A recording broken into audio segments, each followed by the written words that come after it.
sitting into a compound and looking at life, looking at people integrated in their environment, and suddenly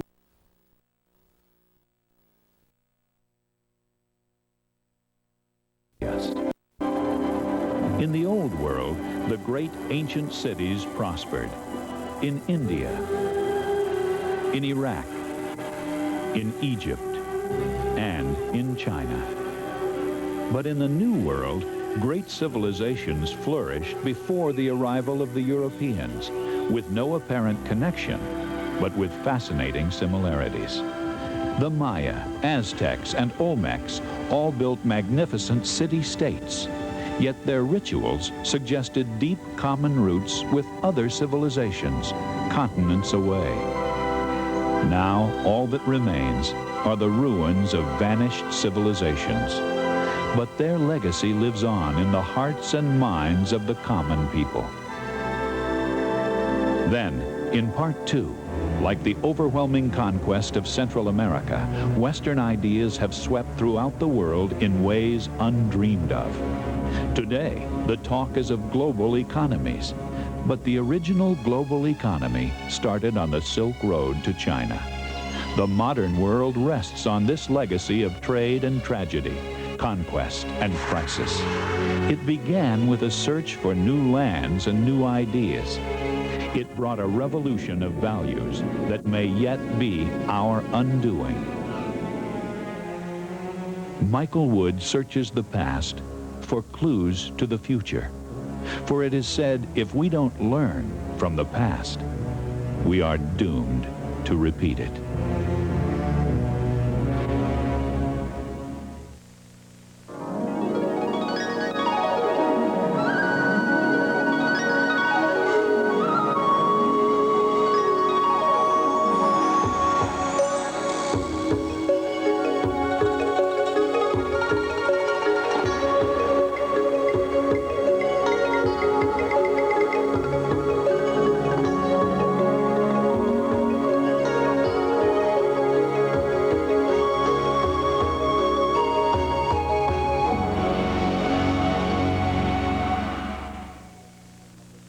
Legacy is made possible by the Corporation for Public Broadcasting and by the financial support of viewers like you.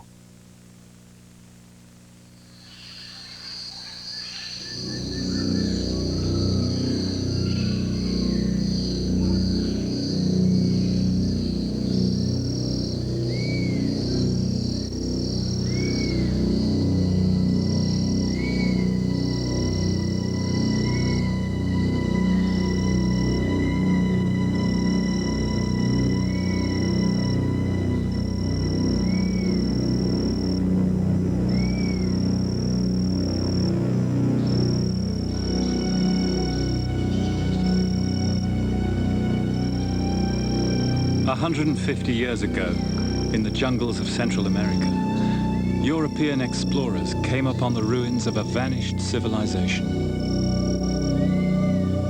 In the solemn stillness of the forest, wrote one, the monuments were like sacred things, like divinities mourning over a fallen people. The builders of these pyramids, the Maya, had achieved astonishing feats of astronomy, science, and mathematics. They had invented writing independently of the old world. Such sites, said their discoverer, were like a newly found history, proving that the ancient peoples of the Americas had not been savages, but had equaled the finest monuments of the ancient Egyptians. So much about them seemed totally original, and yet they were also intriguing clues from a deeper common past of all humanity.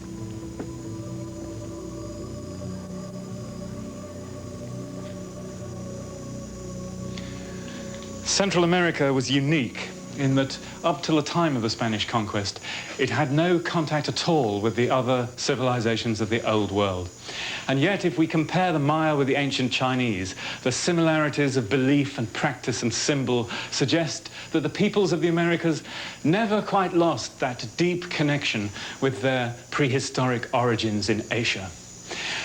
The Maya shared with the Chinese the fundamental belief that civilization and humankind are not set apart from nature, but part of a natural order whose workings it is the human duty and the human interest to understand. And like the Chinese, the Maya did this through divination, shamanism, and through intellectual and moral control.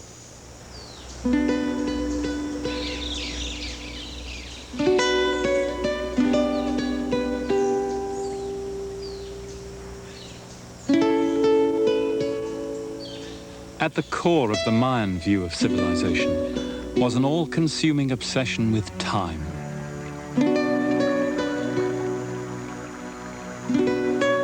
Time measured in vast recurring cycles of hundreds of millions of years. Longer indeed than the universe is known to have existed.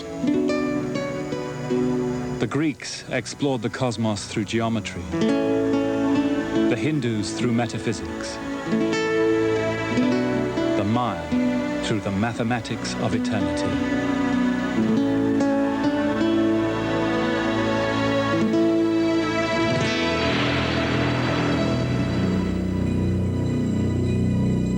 Mexico City, the largest city on Earth.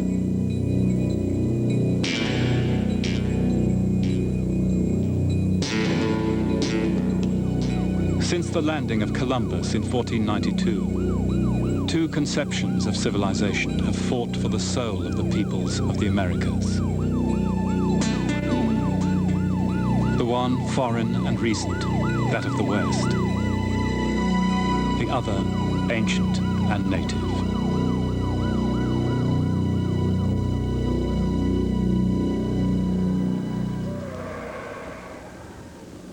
In the last 500 years, despite genocide and forcible conversion, the spiritual conquest of the Native Americans has never taken place.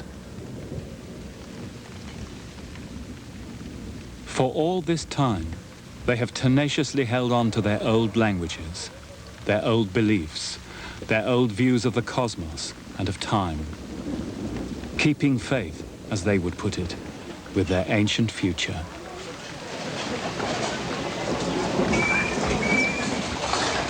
It's dawn in Chichicastenango, Guatemala. Chichi is one of the market towns in the highlands of the Quiche Maya. In Guatemala, the majority of the people are still Indian and still speak the language of the ancient pre-Columbian civilization here, the Maya.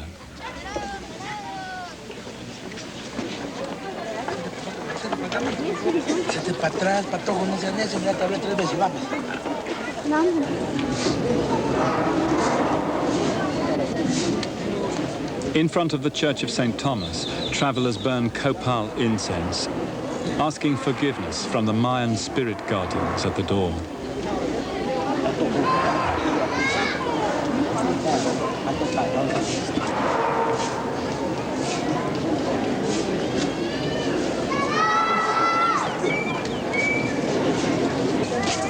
All around the market, you can pick out the home regions of the traders by their woven jackets.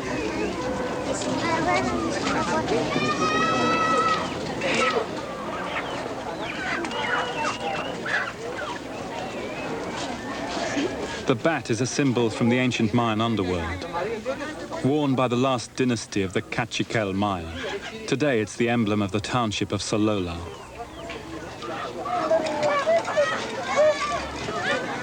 The designs on the women's clothes are the most elaborate, carrying coded information about family and lineage. In such ways that people have preserved part of the pattern of the old Mayan universe.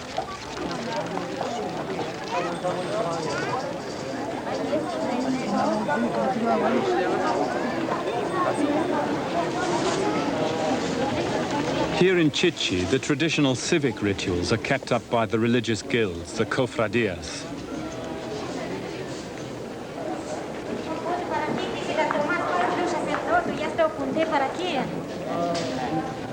They hark back to pre-Columbian times, organizing the festival days here, both Christian and Maya.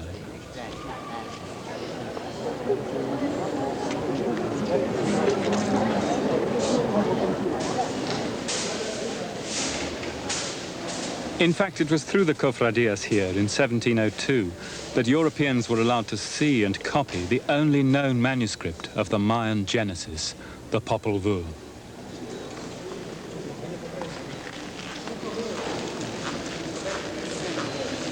Down the middle of their church are Mayan altars for the ancestors, the shamans, and the midwives.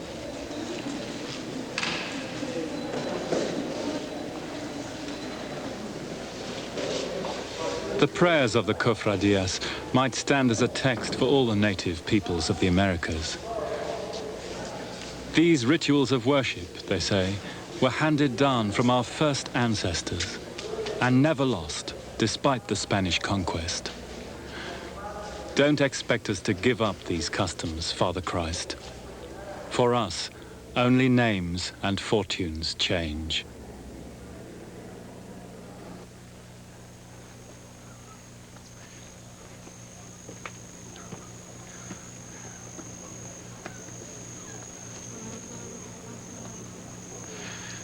"500 years have elapsed since the Europeans first made contact with the civilizations of the New World. 500 years which saw their conquest, enslavement, and the dissolution of much of their culture. But you only have to come out here to the villages of highland Guatemala to see that the ordinary people, the descendants of the Maya, have hung on with an almost incredible tenacity to some of their most basic beliefs and traditions, even though still in the 1990s they may not want Europeans to see them. In this little village outside the town of Totonicapán, one of the local families bear the name of the last Maya ruler in these parts. They're only peasant farmers, but incredible as it may sound, they also have 16th century manuscripts, including a great book which sets out their legal title to their hereditary lands, which they possessed before the Spanish conquest. They don't wish to be identified, and they don't wish their manuscript to be filmed. And who can blame them, given what has happened to the Maya, and in particular, the systematic destruction of Maya literature, which took place at the hands of the Catholic Church. At the beginning of their family book is a strange map. It shows the sacred central area of the last capital of the Quiche Maya. Here are the four main pyramids, the great sacred plaza, the circular altar for the earth god, the ball court, and the royal palaces.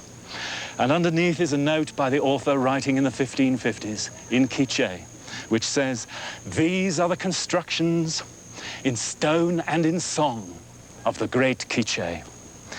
All of this was destroyed by the conquistador Pedro de Alvarado in 1524. Today, there are only ruins, and they go by the name of Utatlan.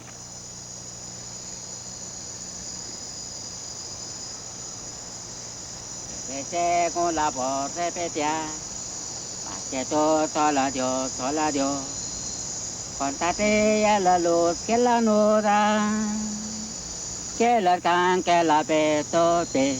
Even now, the site is visited by Mayan shamans, priests or diviners, who perform their rituals on the festival days of their calendar. Por tu la madre dicen que la luz, en tu vida te amor eterno.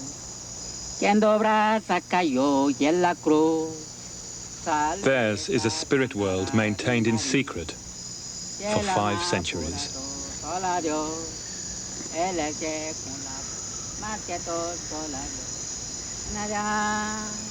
The ruins lie surrounded by forests deep in the Mayan highlands.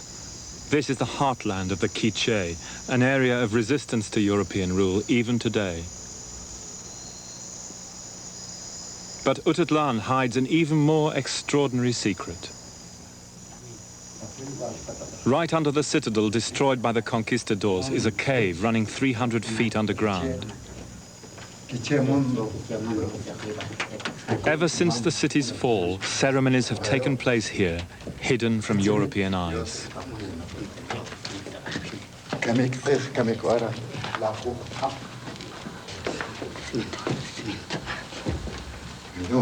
Como agua de pela de la mar, salveza cantará de María. Here the priests pray to the earth, to the ancestors, and the ancient kings of the Maya, burning tallow candles, sugar, alcohol, and copal. Ponte tan de tu plan con arranque corazón, si la ve Constanza llora el todo. From the strange mixture of Christian and Mayan incantations come words to the holy earth from the pre-conquest creation book, the Popol Vuh. Holy earth, heart of earth, giver of life, give us children, keep them on your green road, and let there be continuity within.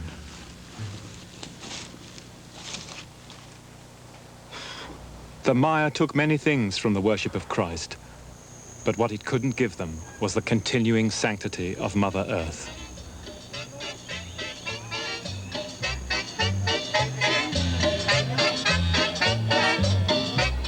Momostenango, deeper still into the Quiche Maya heartland.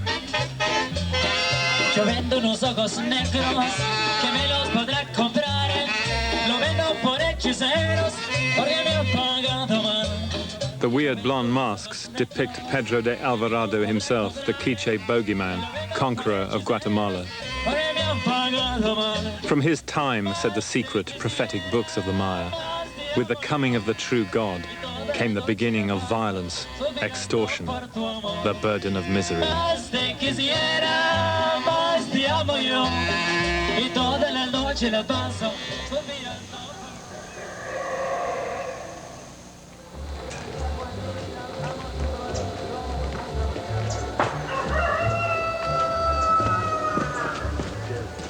In the hills above Momostenango is the house of a Mayan shaman, Andres Shiloh.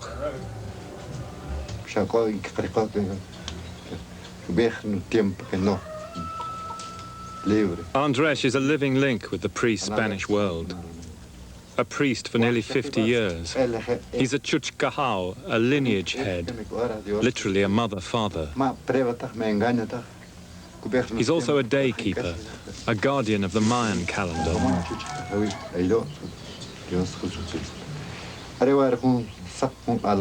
Andres uses sacred divination as a tool to probe the ills of his patients, to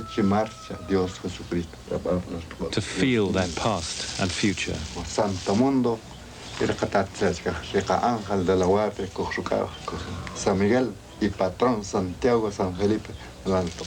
He lays out the coral tree seeds and crystals. According to the days of the Mayan calendar, a 260-day cycle based, so the Quiche believe, on the gestation period of the human baby within the womb. Now, Don Andres understands this by the way in which the beans are, the arrangement in which they lie. Or? Entonces usted entiende eso porque por la colocación del Exacto. That's exactly how he understands. Estos son los nombres de los días.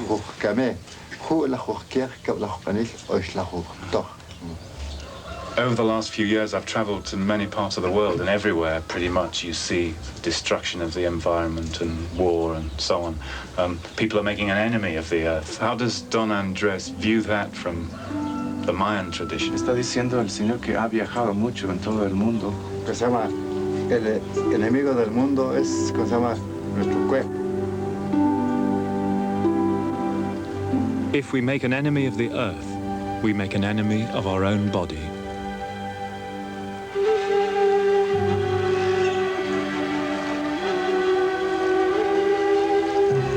For the Maya, the earth was a sacred being. For them, nature was benign and beautiful, yet frightening in its power. For theirs, after all, was a land of wild extremes of heat and cold, ringed with volcanoes and plagued by frequent earthquakes. The Mayan book of creation, the Popol Vuh, tells a story of how humans first came into this violent paradise. The earth will need nurturing. It will need bearers of respect for its divinity. And so it was human beings who were given memory to count the days and bear time's burden.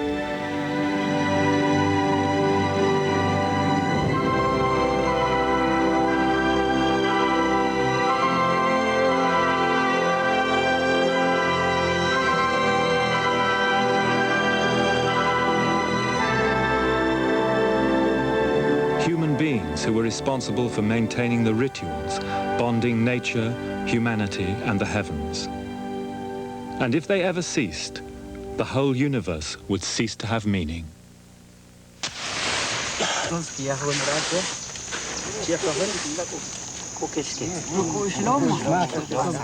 In that myth in the Popol Vuh, perhaps there's a distant race memory of the migration of the ancestors of the peoples of the Americas, thousands of years ago from Asia.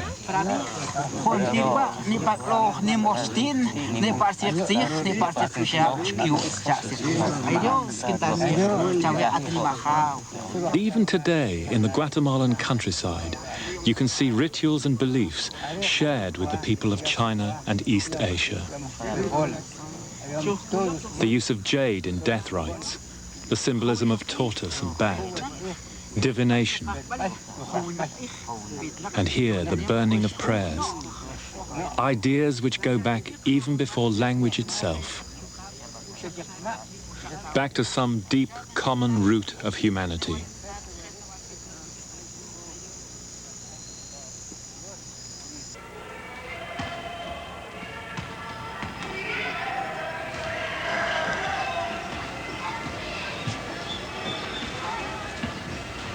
Today's people of Central America partake of two very different conceptions of nature and civilization, the indigenous and the Western. But whatever their ancestry, they all still draw on that great past which developed untouched by the outside world till 1492. Aproveche esta oportunidad que el Ministerio de Salud Pública está brindando nuevamente por medio de la... The native past is still literally ever present. The great carved heads of gods or rulers stare impassively at the modern world, created by a culture which arose here around 1000 BC, the Olmecs.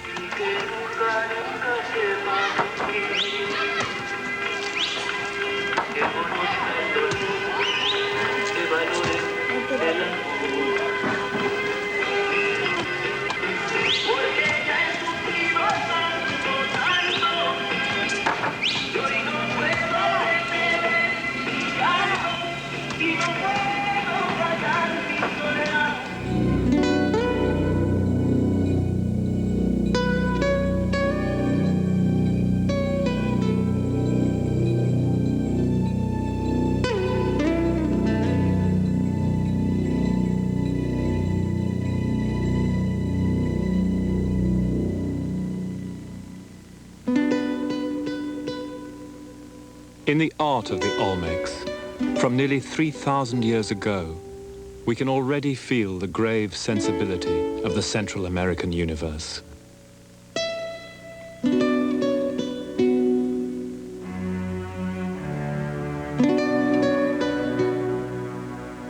Stoical, but possessed of an inner strength which would enable its people to bear any burden, even one as heavy as the last 500 years.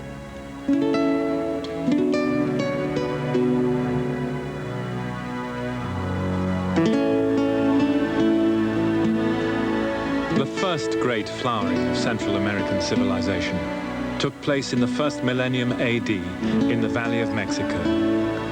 This is Teotihuacan, the place where men became gods. Here the early Mexicans built a vast city, center of a trading empire which extended all over Central America. And here, independently of the old world, they built huge pyramids rivaling those of Egypt and Babylonia. Testimony that though separated so widely by time and space, the human mind still creates the same symbols, the same dreams of bridging the gulf between earth and heaven.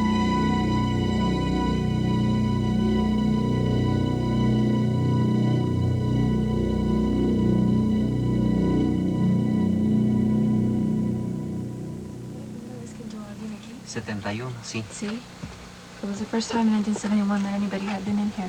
And now an extraordinary discovery, made under the heart of the Pyramid of the Sun, has confirmed that an elaborate cosmic symbolism underlies the layout of the city.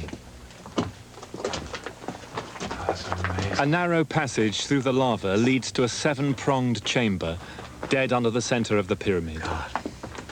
So, Professor, where exactly are we now in relation to the pyramid? This was the original pilgrimage place, which had dictated the siting of the pyramid above. It was the place of emergence of the first ancestors, alluded to in the later creation myth of the Maya, the Popol Vuh. En el caso del teotihuacano, como la mayor parte de las sociedades que conocemos para Mesoamérica, explican su cosmovisión y hablan de un lugar en donde vive el hombre, es la tierra. Sobre la tierra hay una bóveda celeste. Humankind has always searched for an explanation of the phenomena of nature and the cosmos, says the excavator, Professor Roberto Gallegos. And here, they turned the earthly city into a mirror image of the heavenly order.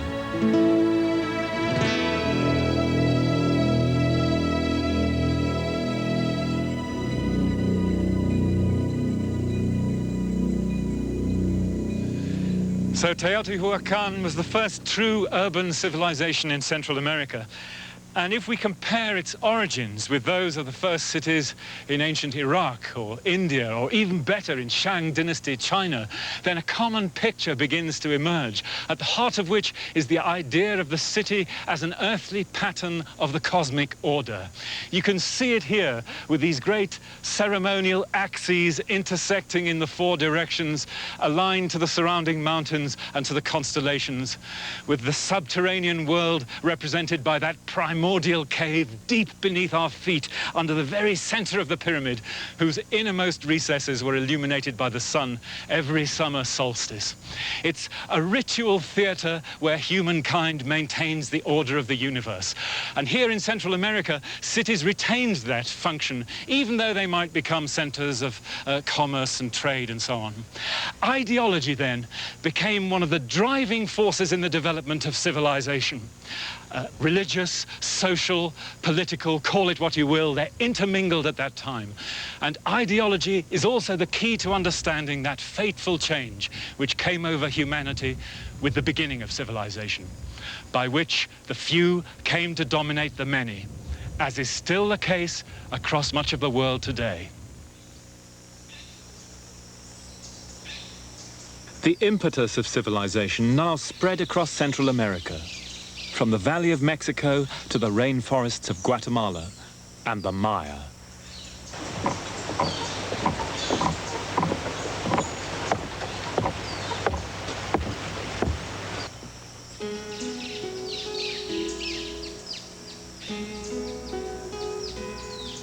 At the time of Europe's Dark Age, splendid city-states arose here. The most intriguing is Copan in Honduras.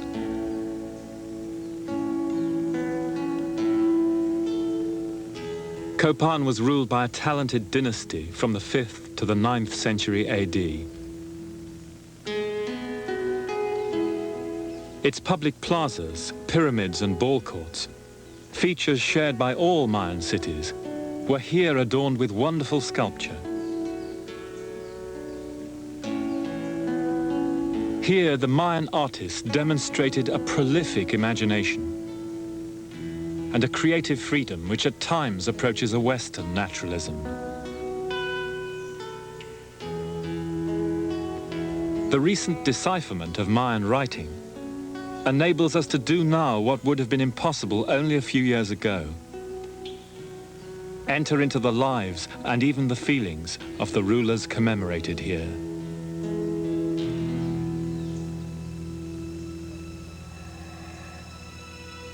Especially extraordinary is a series of portraits of a king we know by his hieroglyph sign as 18 Rabbit. Here's the fierce countenance of a man in his prime, his mid-40s, dated 11th of October, 721. Is it just our imagination, or is this not a softer expression, mellowed with age and experience?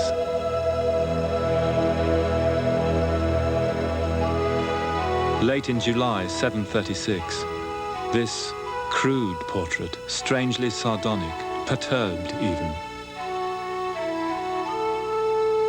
2 years after this image was dedicated, 18 Rabbit was captured by a rival king and beheaded on the 3rd of May 738. He would have been in his early 60s.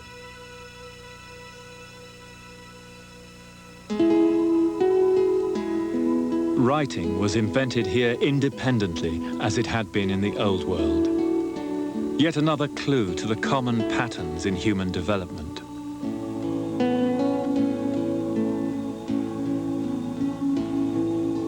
And the greatest monument to Mayan literacy is the hieroglyphic stairway of Copan. It was literally a hill of signs. A huge stepped ramp 50 feet wide, 108 feet high, with well over 1,200 glyphs telling the mythic and dynastic chronology of Copan down to 755 AD, when it was dedicated by King Smoke Shell.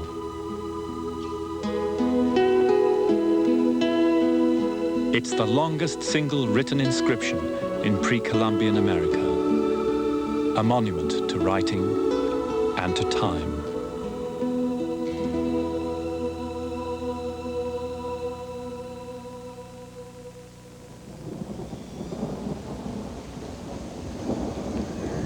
The last known king of Copan, Yashpak, died in the winter of 820. The carving of the last date here was left unfinished on the 10th of February, 822. With that, the dynasty vanished and the city returned to jungle. A few peasants continued to farm here, but the land never again supported a city.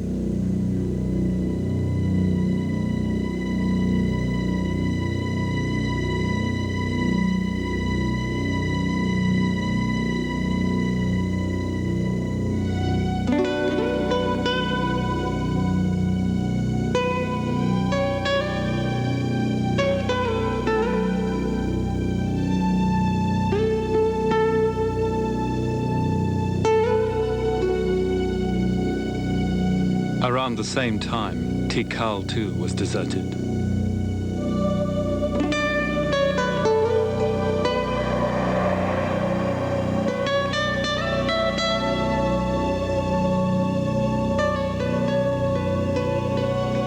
Soon all the classic Mayan cities had gone.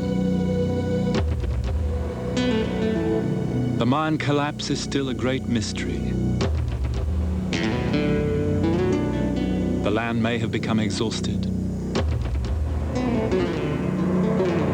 the environment destroyed. Perhaps the civilization simply lost its nerve.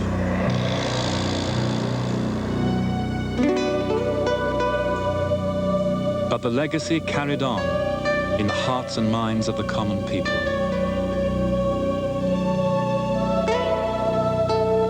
And when the Europeans first stumbled on these ruins in 1848, the Indians living in the forest could still give their ancient name.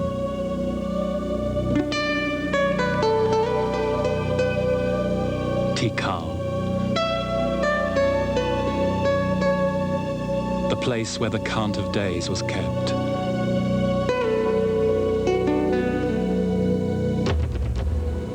Where the ancestors had borne the burden of time.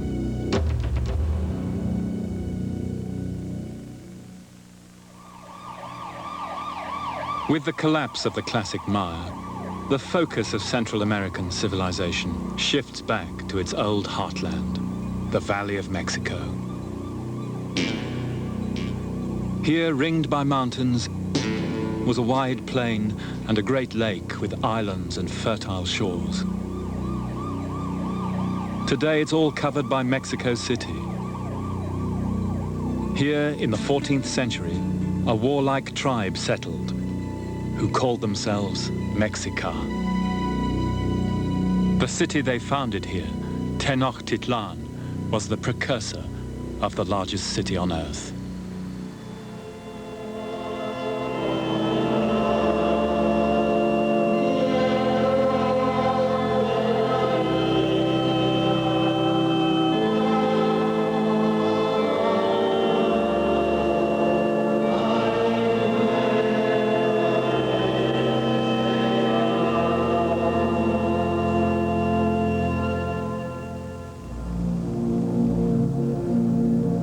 Beneath today's streets, in the crypt of the cathedral itself, we can still tap the power of the culture which rose here in the 15th century. In one of the most dramatic episodes in human history, the Aztecs.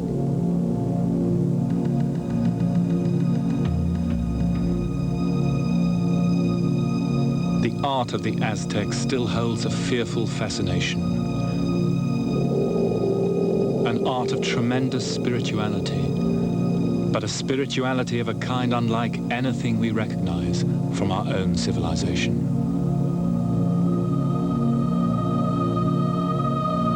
This statue of the earth goddess Coatlicue, found here in 1790, was hastily reburied, fearing it might be seen by the youth of Mexico, fearing they might be exposed to its still, dark, and potent magic.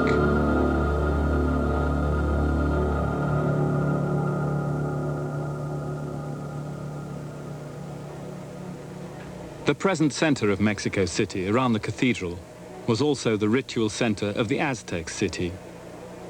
Excavation here since the 70s has uncovered the foundations of the Great Pyramid of the Aztec war god.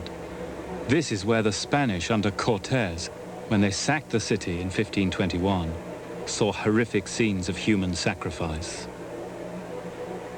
The Aztecs believed that the gods needed blood and the hearts of human victims to nourish them in the struggle with the forces of darkness. Without them, the sun would cease to rise. And by the time of the Spanish conquest, thousands could die on this spot in a single ceremony.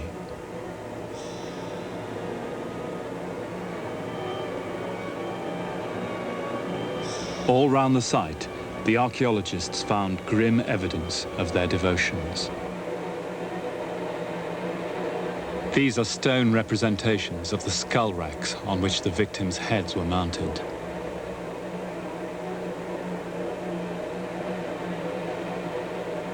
This is one of those places on Earth whose terrible associations still seem to linger.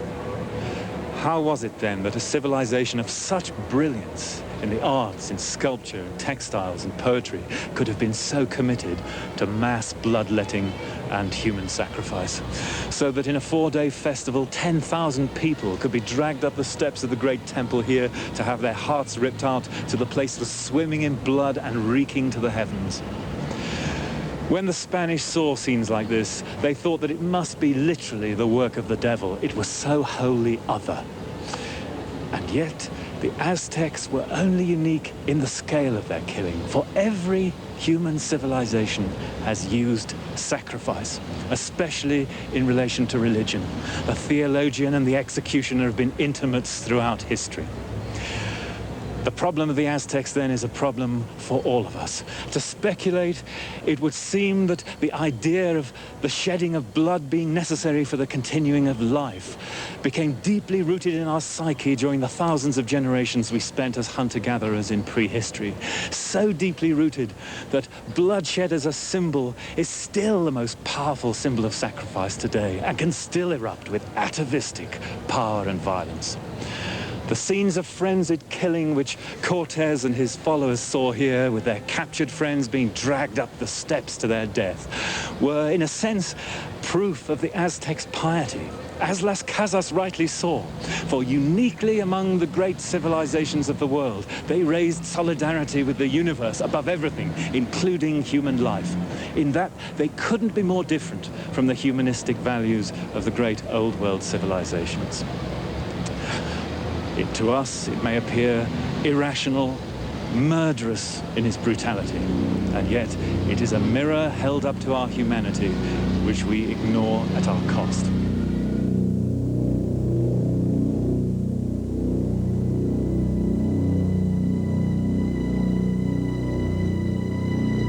By a 52-to-1 chance, Cortez had arrived in the Aztec year 1 reed, when their ancient prophecies said the god Quetzalcoatl would return from exile in the east.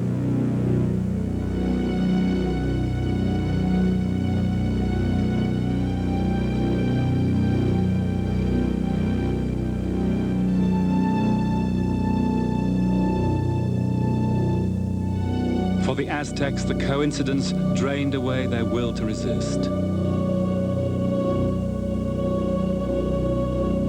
They immediately understood that these mysterious outside powers would be fatal to their own universe.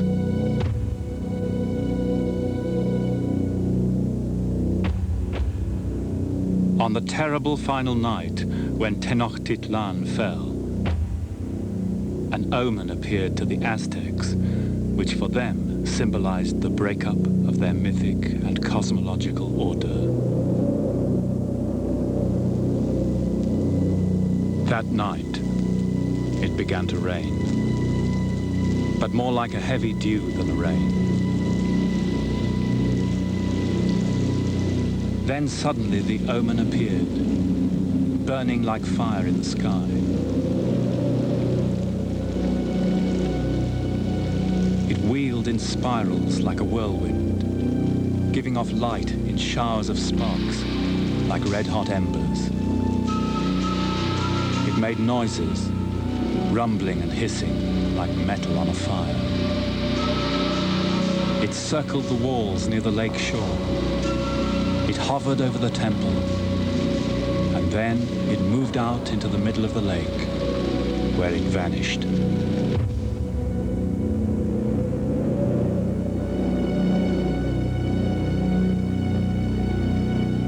No one cried out when the omen came into view. The people knew what it meant, and they watched in silence.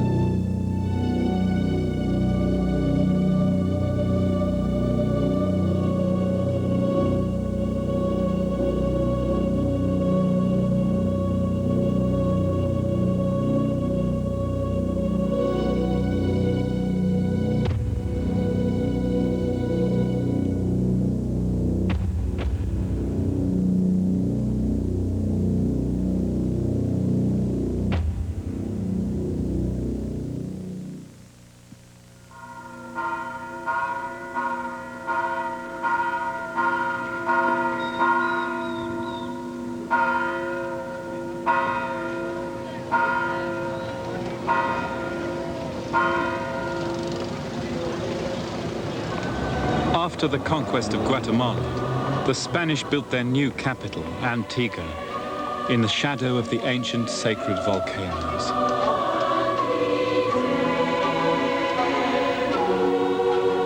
It was intended as a showcase of the ideals of European civilization.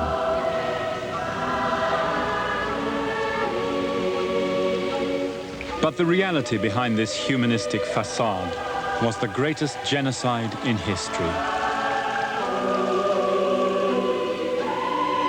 It's estimated as many as 90% of the native population of the Americas died of disease or violence in the first century of the conquest. As many as 50 million people.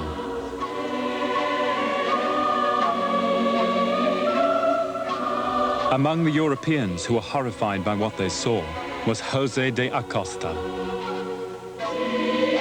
The Spaniards must bear absolute responsibility for what is happening here, he wrote.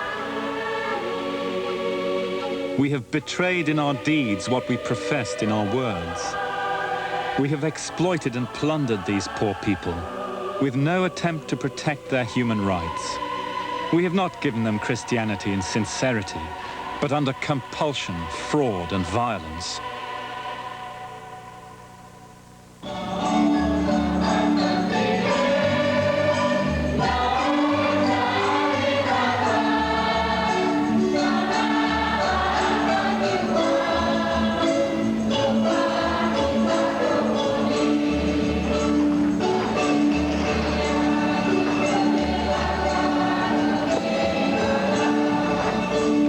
The papacy itself urged on the enslavement of the natives in the name of Christ. But it was among the Catholic clergy that the European conscience grew. The greatest of these early liberation theologians was Bartolomeo de las Casas, bishop here in Coban. A passionate defender of Indian rights, Las Casas' memory is still revered here. This is one of the few churches in Guatemala where even today the services are sung not in Spanish, but in Maya.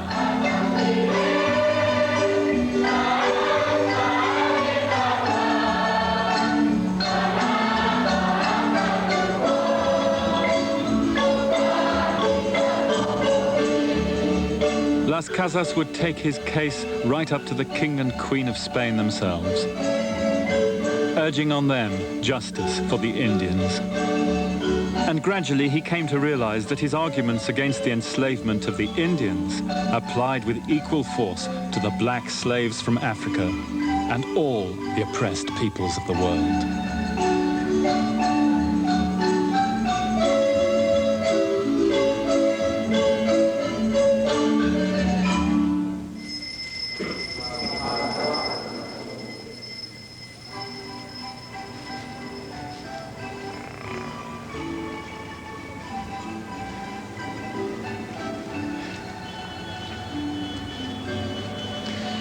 There's an extraordinary sequel to this story of Las Casas.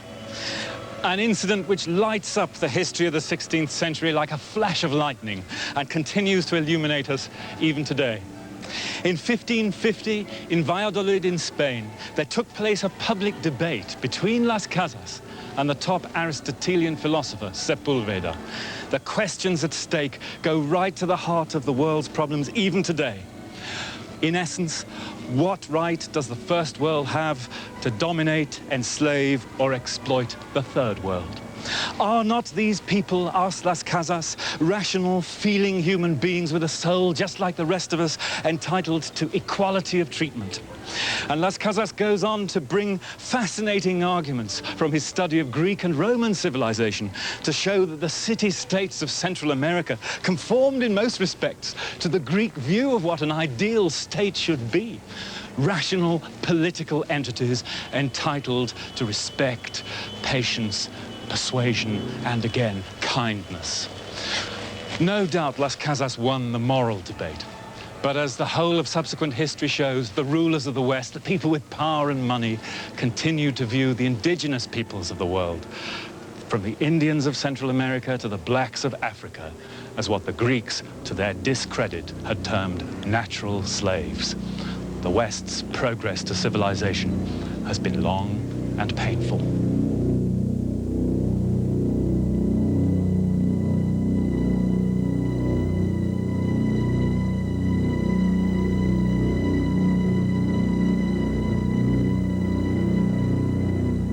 It would be 150 years after the conquest that the last Mayan stronghold fell. In the remote jungles of northern Guatemala stood the island fortress of Flores, in Maya, Tayasal. The prophetic books of the Yucatan Maya foretold that catastrophe would revisit them every cycle of 13 Katuns, 256 or 7 years. The next cycle was due to begin in 1697. Armed with that knowledge, the Spanish attacked on the 13th of March.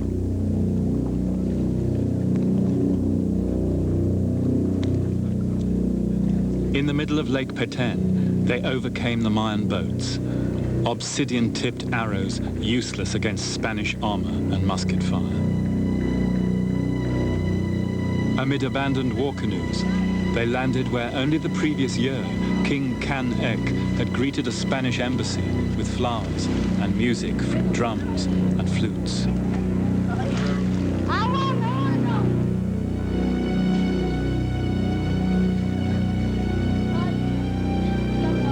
The last chapter in the long and dramatic history of the independent Maya was about to end.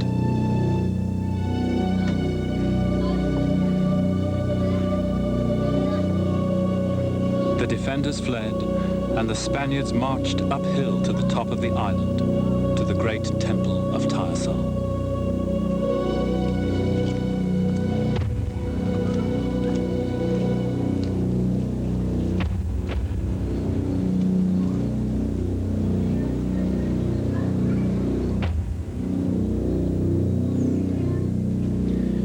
It took the Spaniards a single day to destroy the 12 temples here on the island, to smash their thousands of idols, and to conclude in the evening by celebrating Mass here on the highest point amid the ruins of the great temple of Tayasal, where the church now stands.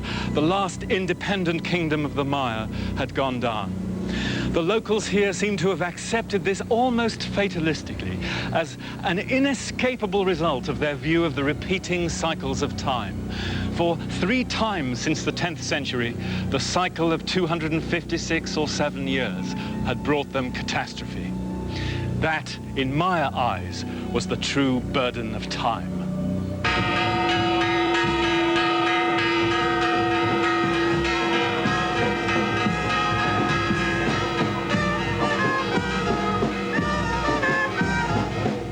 Today, the old count still continues. The greatest catastrophe of modern Guatemalan history, the US-backed coup which overthrew their democracy in 1954, happened exactly 257 years after the fall of Tayasal.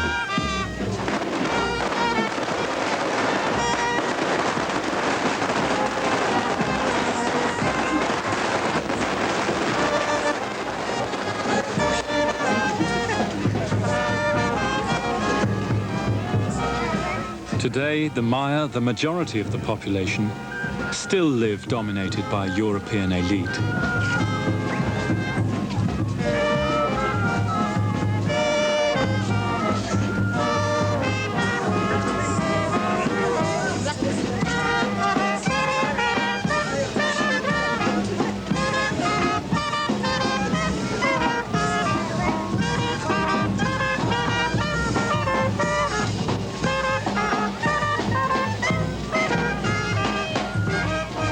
The recent guerrilla war left 40,000 dead and 1 million displaced. It is hoped that in the 1990s, with a new democracy, their history will take a different course.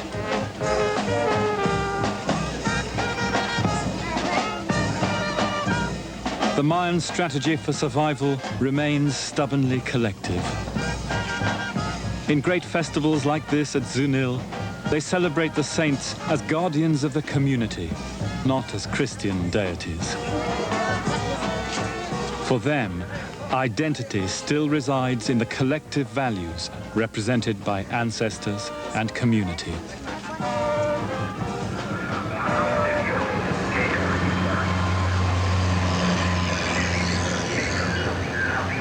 The European elites who have ruled Central America for so long had other views of past and future.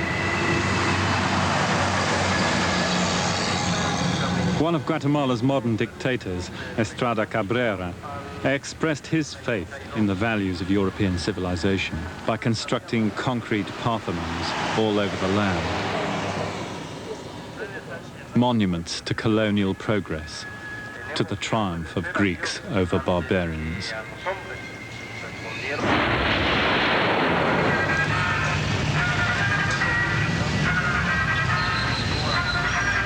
In the capital, Guatemala City, as all over Central America, the native culture has been swamped by the consumer values of the great neighbor to the north, Uncle Sam,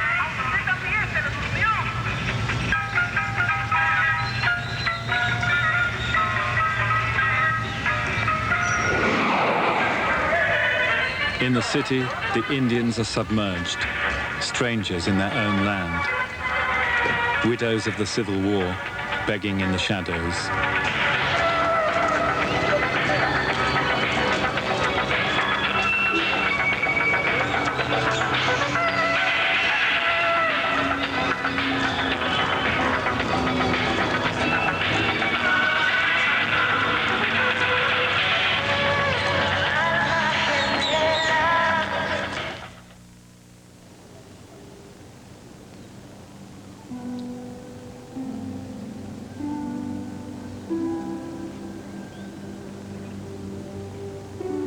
There's no going back in history.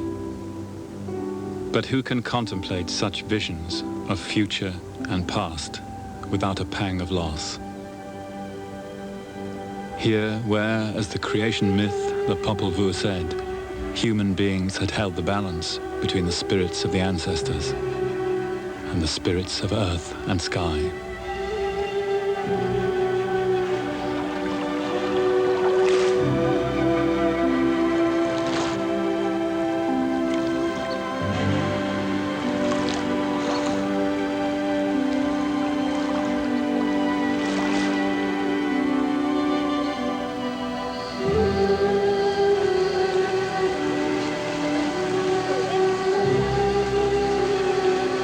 In the Mayan calendar, today is the holiest of all days, Washakip Bats, 8 monkey.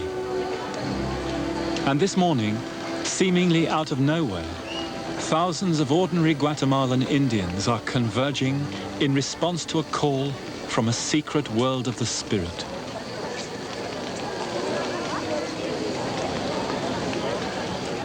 For on this day of the year, the daykeepers will initiate new shamans who will carry on bearing the burden of time.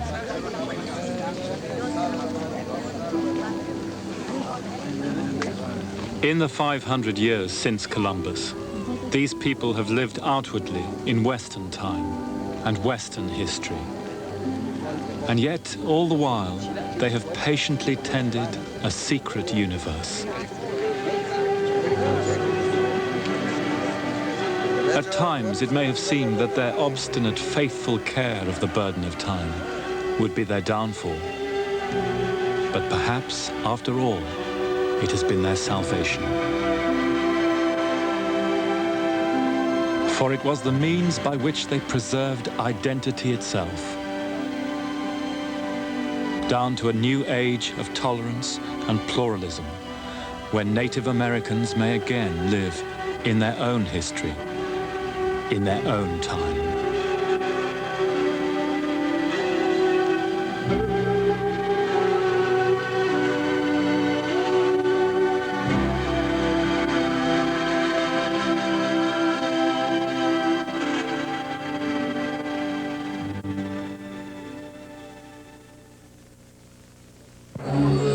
Legacy will continue as Michael Wood examines a revolution of mind and spirit in the barbarian West. This is PBS, the Public Broadcasting Service.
Now, legacy continues as Michael Wood explores the paradox of might and right of the barbarian West.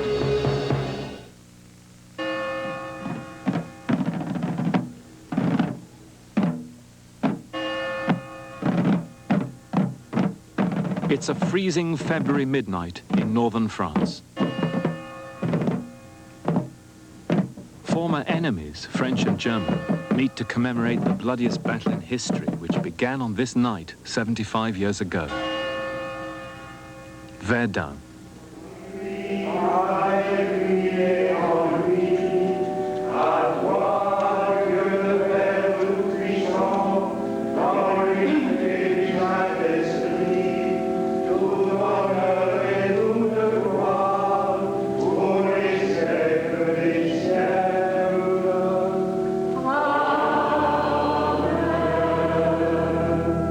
No civilization has succeeded in containing violence, though all have tried.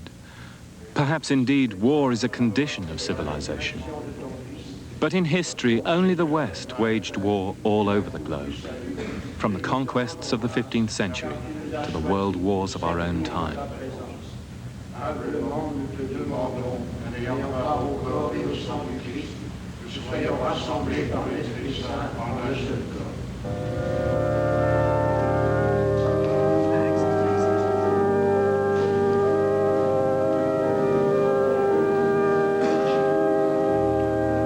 Under the flags of past battles, the old familiar rituals of Christian sacrifice take place.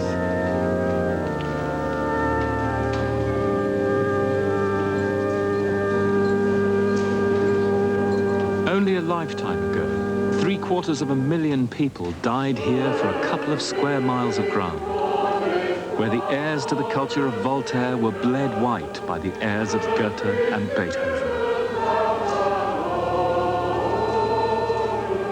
The pointlessness of it all passes belief today. But the history of the West, more than any other, has swung between savagery and idealism. A contradiction apparently deeply rooted in our character and history.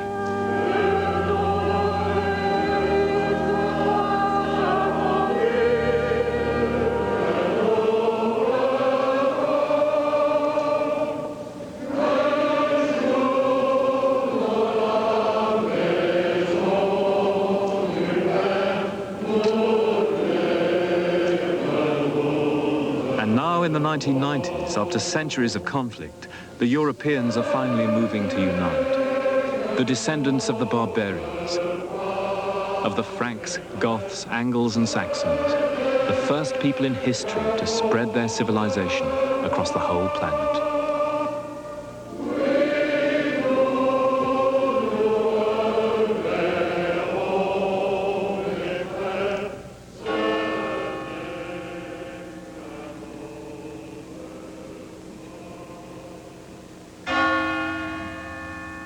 In the cemeteries of the First World War, where Asians, Africans and Americans lie alongside their European brothers, we begin the last stage of this search for the origin and character of civilization.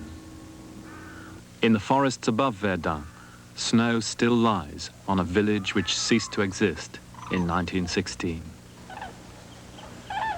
The battlefield of Verdun is the most poignant reminder of how a supposedly rational and humane civilization can descend to terrifying violence and irrationality, all in the name of civilization. And that brings us to that most difficult of tasks, which is to see ourselves as others see us, to see our culture as we would a foreign country.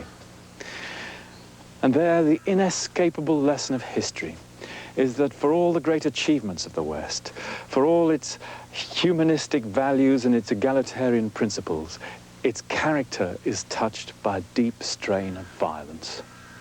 And that's the paradox which confronts us as we look to the future of civilization, at a time when all across the world, the values of the West are supposed to have triumphed.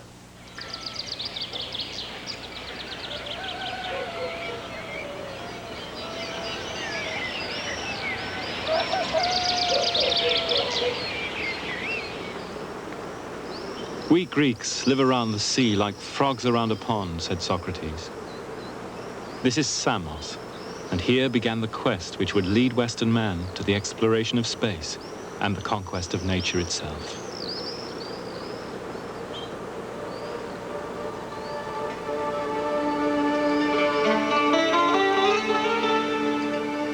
Here for the first time, Western man speculated on the composition of the universe, observing the geometries of nature.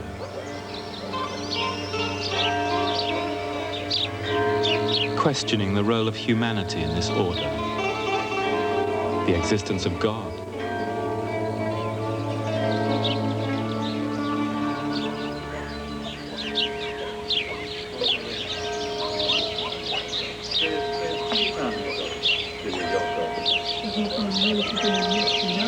On Samos and its neighboring coasts were born the scientists who laid the foundations of our modern view of the universe. The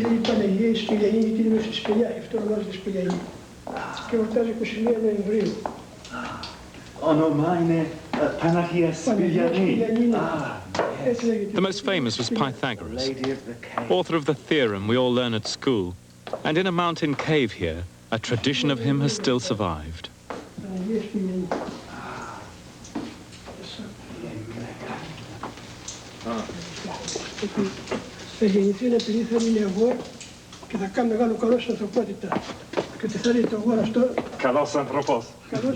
It might sound like a simple folk tale, but the tradition was first recorded not long after Pythagoras' day, and it contains an important kernel of truth, that for all their brilliant qualities of mind, the Greeks had to borrow from Africa and Asia to create their civilization.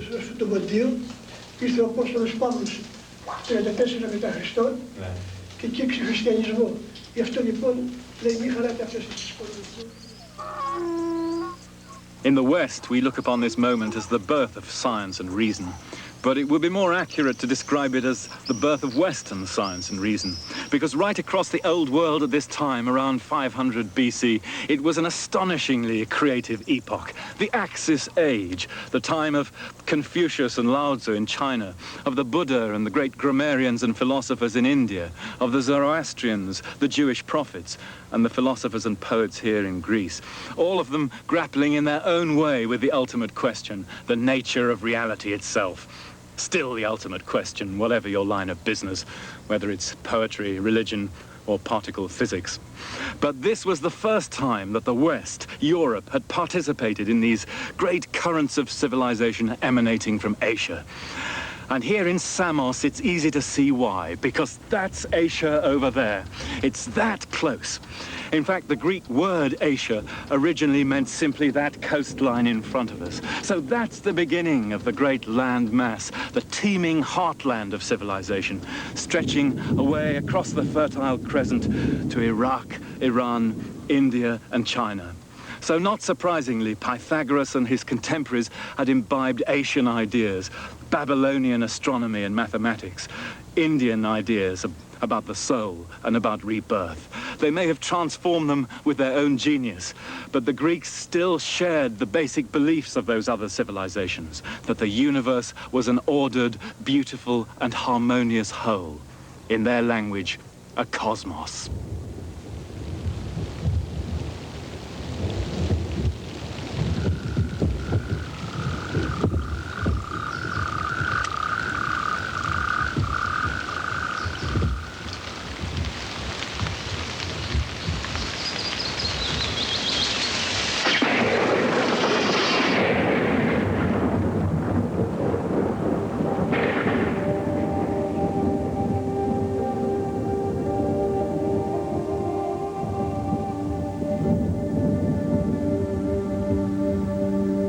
Man is by nature a political animal, said the Greeks. The new scientific view of the world was the catalyst for a new politics, democracy. And the first democracy was Athens. Buildings of classical Athens, like the Parthenon, are monuments to that new order.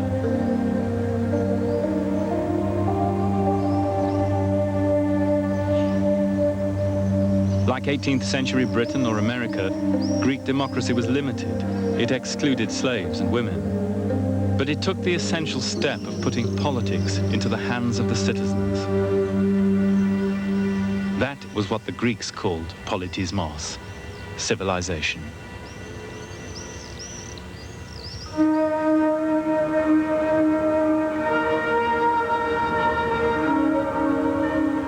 For the Greeks, the essential quality of civilized life was humanism.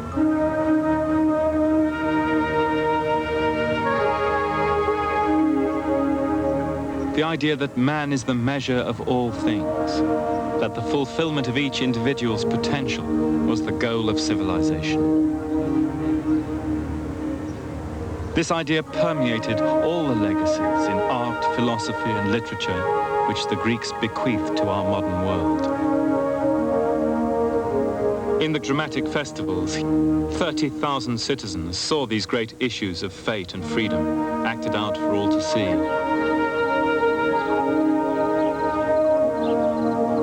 The Greeks understood early on that civilization is fragile, that it is a hard thing to maintain an open society, that the irrational will always threaten to burst out in human life with terrifying force, no matter how noble a society's ideals.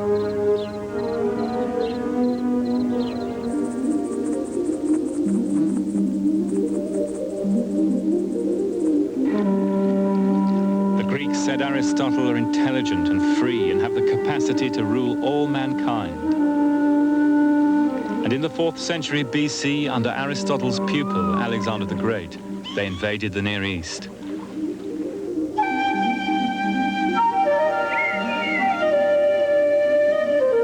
The valley of the Nile thronged with Greek colonists. In Upper Egypt, the monuments were covered with graffiti by awestruck Greek tourists. To think, fumed an Egyptian priest, we taught these upstarts all they know.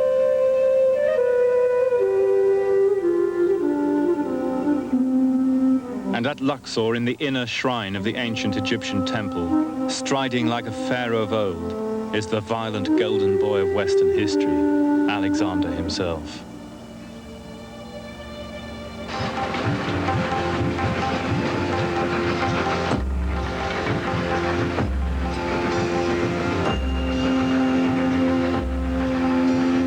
Overrunning Babylonia and Persia, the Greeks now crossed the Khyber Pass and poured into India, building their colonies on the northwest frontier.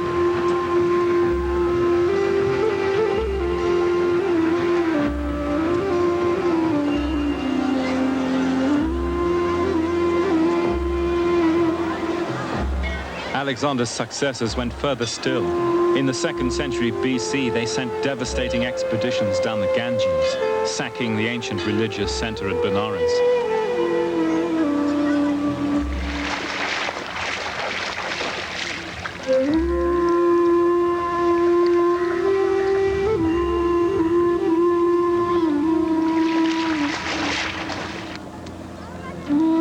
And at the little village of Kosambi is graphic evidence of the trail of destruction.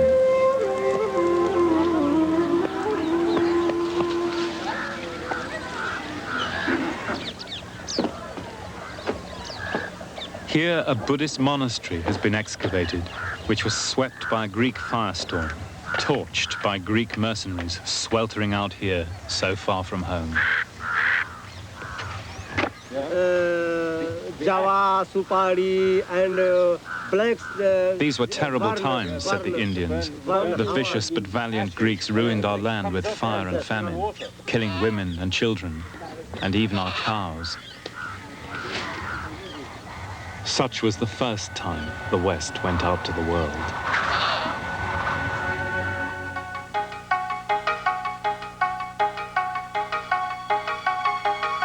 But the Greek conquests liberated tremendous historical energies. Trade routes now open through Central Asia on the Silk Route to China.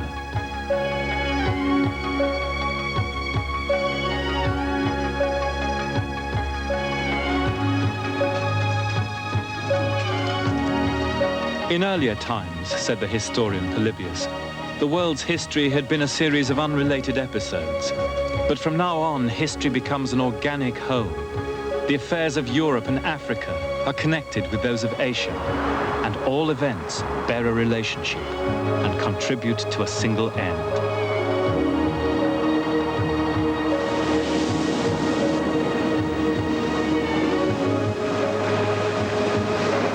Riding the monsoon winds, Greek and Roman merchants now sailed into the Indian Ocean to trade in spices.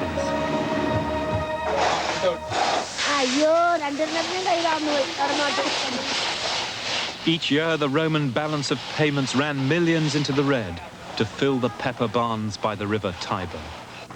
It was the beginning of a vast exchange of cultures and ideas, the first glimmering of a world economy.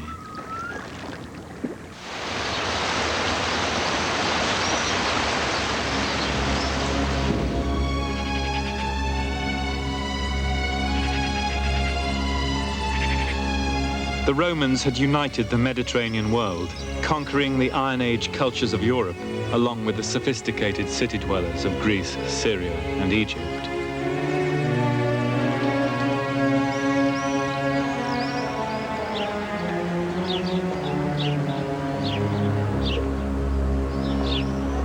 Brilliant architects, engineers, and military planners. Like all empires, theirs was based on military might, on slavery and cruelty.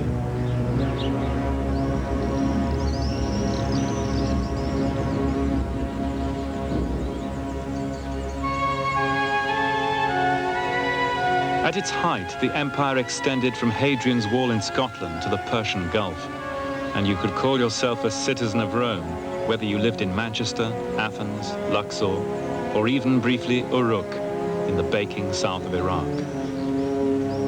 But unlike India or China, there was no binding religious or social ethic to hold its disparate parts together.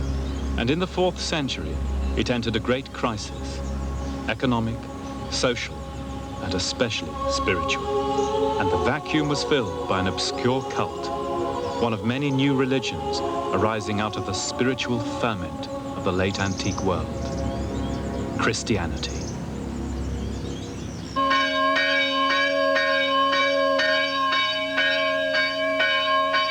In Egypt in particular, a form of Christianity developed which would exert a profound and lasting influence on the Western mind, monasticism.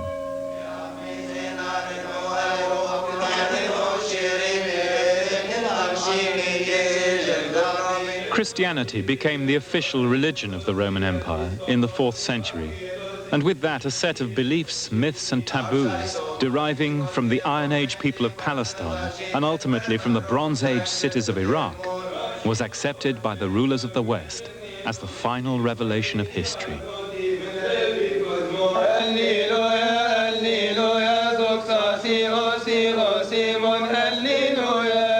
And even though the Roman Empire itself fell to the northern barbarians in 410 AD, this sense of historical mission was never lost.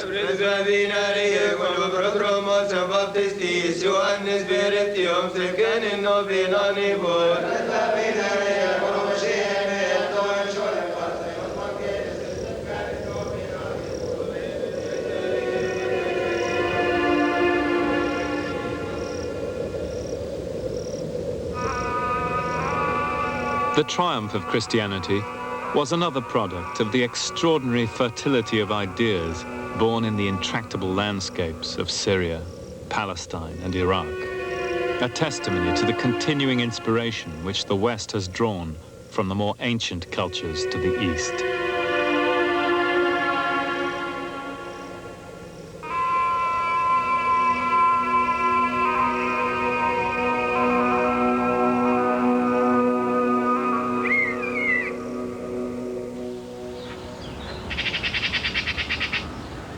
Rome was sacked by the barbarians, but there's a sense in which Rome has never fallen. For Roman cultural ideals, Roman imperialism and Roman Christianity have remained the ideals of the West.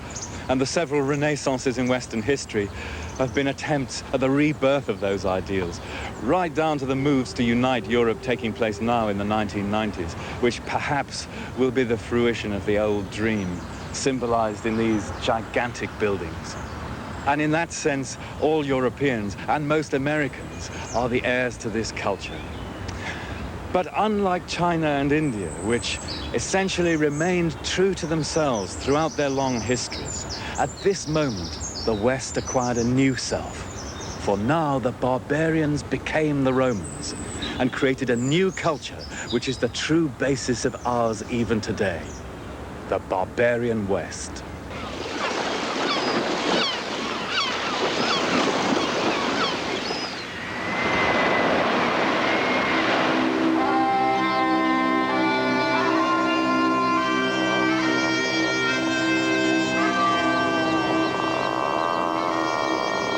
After the fall of the Roman Empire, tribes of Germanic barbarians made their new home in the ruined provinces.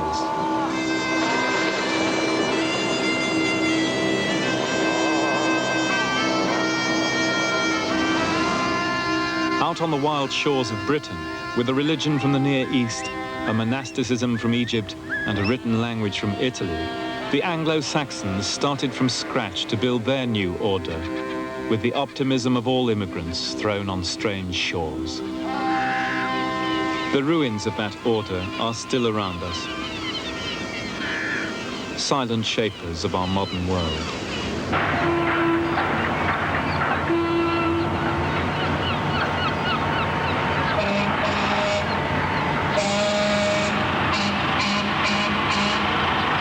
Here on the River Tyne in Northumbria, the searcher for that past has to travel back through many histories, through the ruins of later empires built on coal, steel, and ships.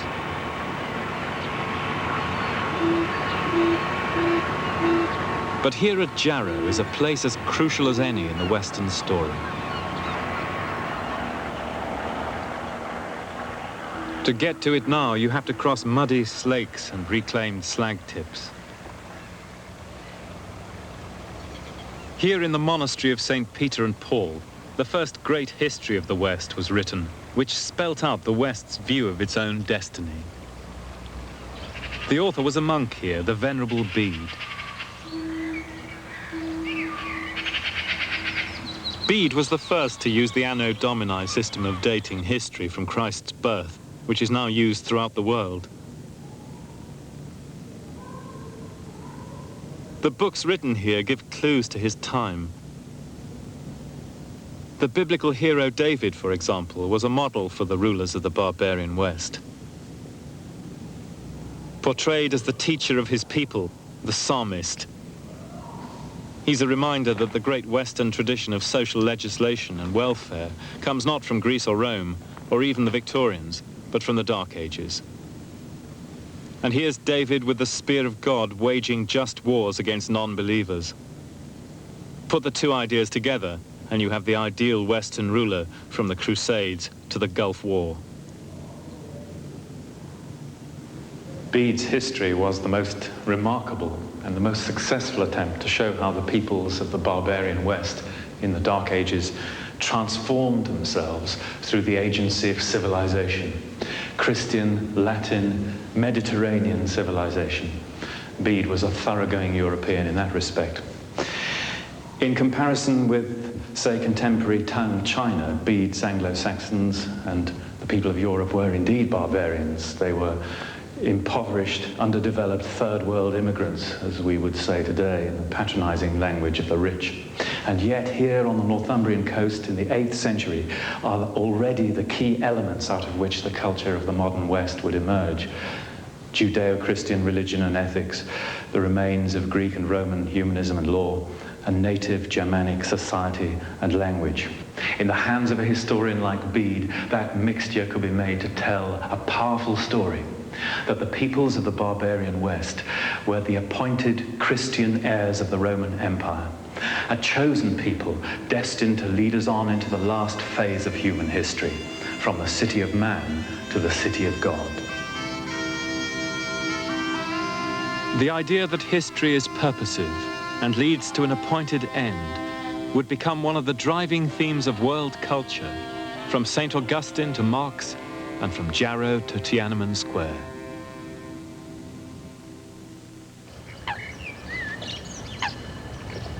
In the medieval era, between the 11th and the 13th centuries, the barbarians came of age.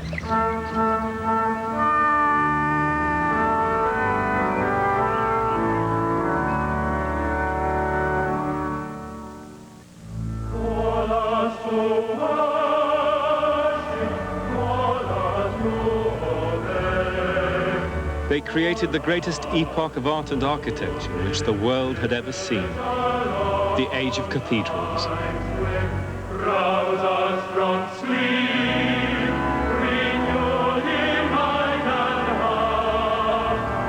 Inspired in part by Islamic forms, this was still the first full expression of a distinctively Western genius, and more than that, of the Western soul.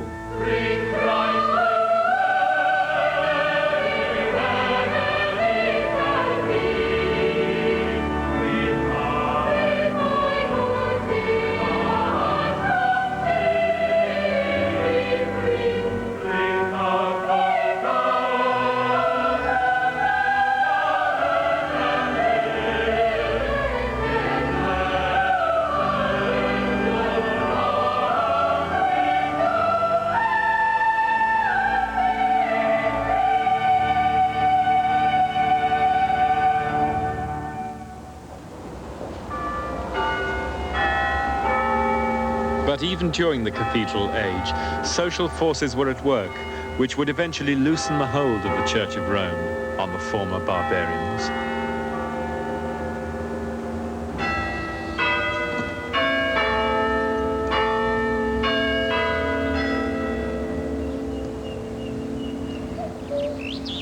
This is Norfolk in eastern England. Here, 800 years ago, changes can be detected in ordinary people's lives, which would have a crucial bearing on the future. This brings us to one of the most fascinating questions in the story of the rise of the West. How was it that such small-scale countries and economies could end up dominating the world as they've done? As late as 1550, England only had 2.5 million people. China and India, with their vast and highly developed economies, had passed 100 million centuries before. They'd made all the great inventions necessary for scientific and industrial revolutions. How had it happened? Was there something distinctive about the character of the West, or was it just historical chance? A graveyard in Norfolk may seem a strange place to ask such a question, but some answers may lie here, because across northwestern Europe, and especially here in East Anglia, records of birth, marriage and death suggest that as early as the 12th century, a distinctive character was emerging, of late marriage, of small nuclear families, but of also a possessive, property-based individualism and a free market philosophy, which seems uncannily like the seeds of later Western ideology, of the ideology which through the English, French and American revolutions became the dominant philosophy of the West and which rules our lives even today.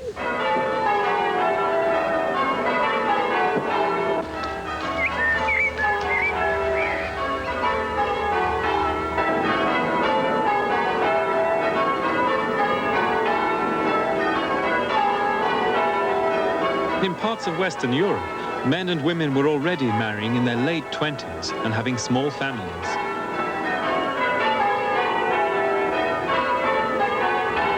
So Western people were beginning to do what today's Chinese, for example, have had to enforce by law. This was the key not just to population control, but to the accumulation of wealth. For with security of life, inheritance and property, you don't need big families. It was the start of a revolution in values, which would see the West diverge from all traditional societies. The first signs of Western individualism.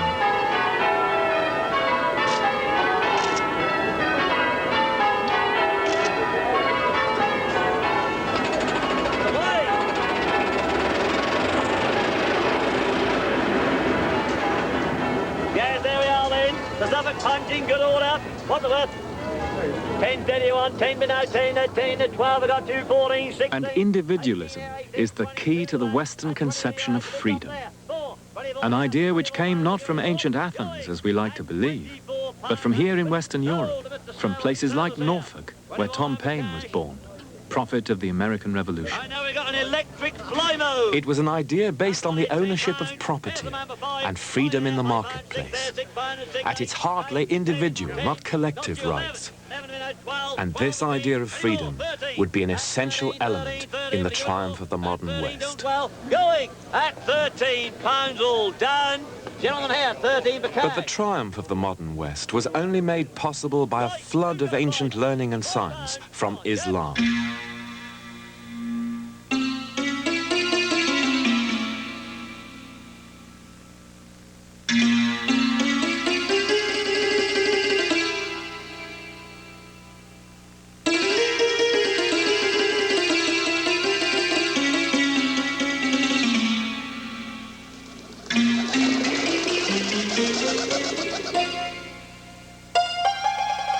When Europe was still in the Dark Ages, the Fertile Crescent entered another glorious phase of its culture.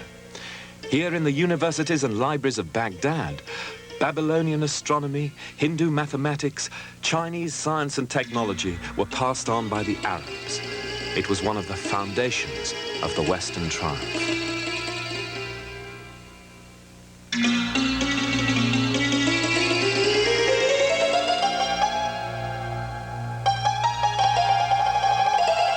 It was one of the great multicultural epochs of all time. If one could combine Arabic faith and Jewish intelligence, said one, with an Iraqi education, Christian conduct, Greek knowledge, Indian mysticism, and a Sufi way of life, this would be the perfection of humanity. That dream still stands as one of the greatest of all declarations of faith in an international civilization. So the West's rediscovery of its ancient science and knowledge in the Italian Renaissance was indebted to the Muslims. At the same time, it rediscovered what many since have seen as its very soul. In around 1500, in this garden in the Vatican, the Roman popes gathered ancient Greek and Roman statues, which they saw as the greatest art of all time.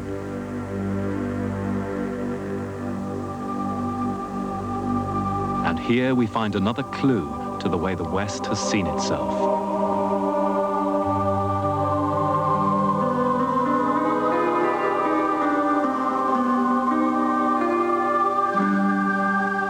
Starting with Michelangelo himself, Western artists were in awe of these statues for nearly 400 years, until the whole classical vision was broken down by the Impressionists and the Cubists. The artists of the Renaissance shared with the Greeks the idea that man was set apart from all other animals by his intellect, by the use of reason, by freedom itself. And they made the human body a symbol of that ideal, naked, beautiful, and autonomous. It was a vision as distinctive of the Western way of seeing as landscape painting is of the Chinese. Indeed, it sets Western art apart from all the other artistic traditions of the world.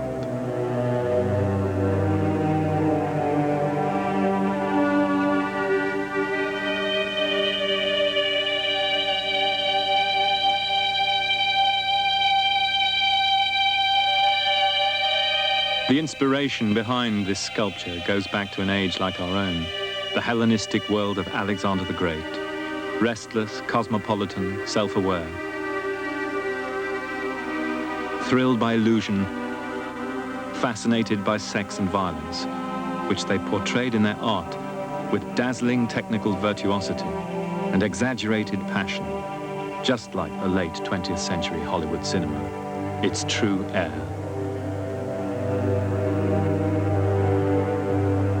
Freud said that the West was a culture enslaved by its own image. In the video age, that's still true, only more so.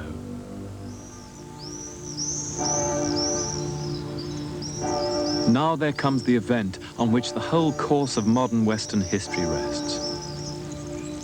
An event which opened unimaginable mental horizons and brought undreamed of wealth flowing back to Europe.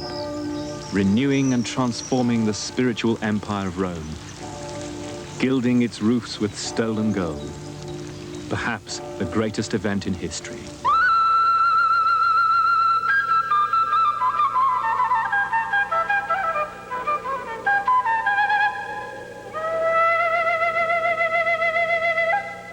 The conquest of the New World.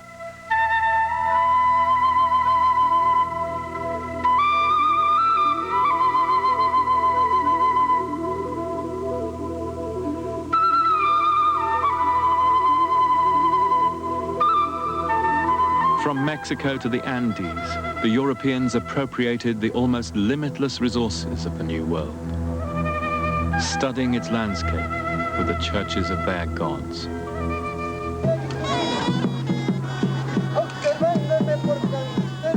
With hindsight, we can see now that 1492 was a landmark for all the native peoples of the world.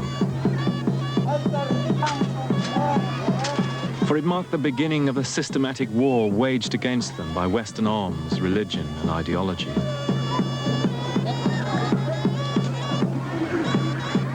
It marked, too, the beginning of their struggle to maintain their traditions, their beliefs and customs, their ways of seeing, against the overwhelming impact of Western culture.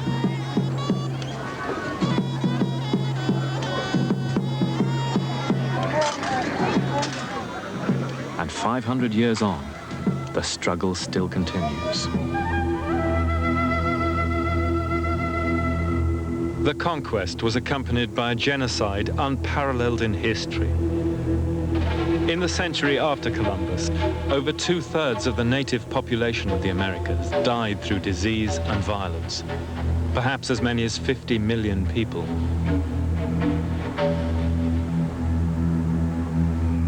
Columbus wrote to the Queen of Spain, "Our European civilization will bring light to the natives in their darkness, but for ourselves we will gain gold, and with gold we will be able to do what we want in the world."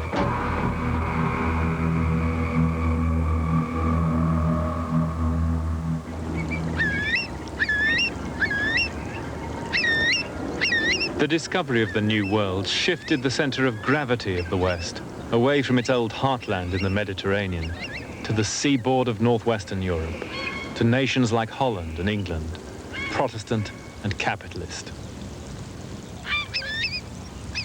Here in Malden, a small port on the east coast of England, is a symbol of that age, the intact library of a 17th century scholar, Thomas Plume, who endowed the professorship of astronomy at Cambridge.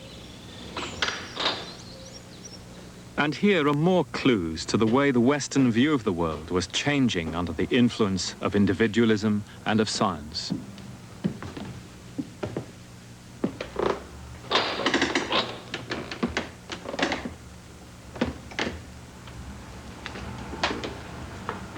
Plume's 7,000 books enable us to step back into the intellectual world of the new secular civilization of the West, at the very point of its rise to world dominion.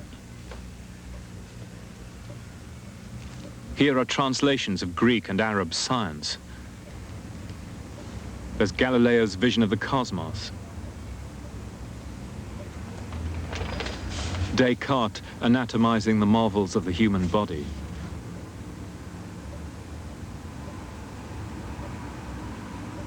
but the key figure in the new learning was Francis Bacon. For Bacon saw how science and technology would be used in the future to dispossess the other peoples of the planet and to control nature itself. Bacon now looks like the prophet of our age, stepping out on the road which would eventually lead to Hiroshima and the global warming. This new science, new learning, had fateful implications for the future, as Bacon himself understood.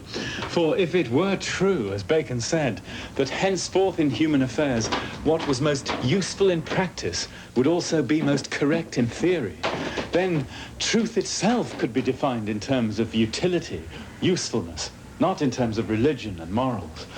And so man could become a law unto himself, as Bacon said, and depend no more on God. It's one of the founding ideas behind our modern Western scientific civilization, which would go out and exploit and subdue the entire world in the name of that new science.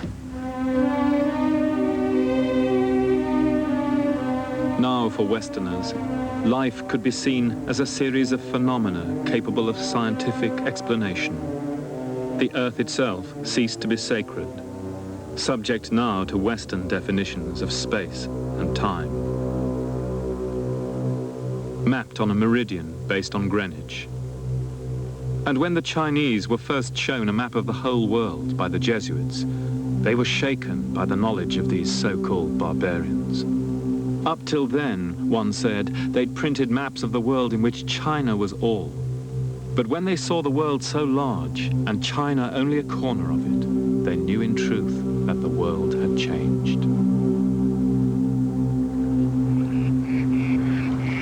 The first political expression of this new knowledge took place not in Europe, but in America. Here, the huge spaces and the relatively small indigenous population enabled the settler class easily to dispossess the natives and build their new society, their labor needs sustained by slaves from Africa.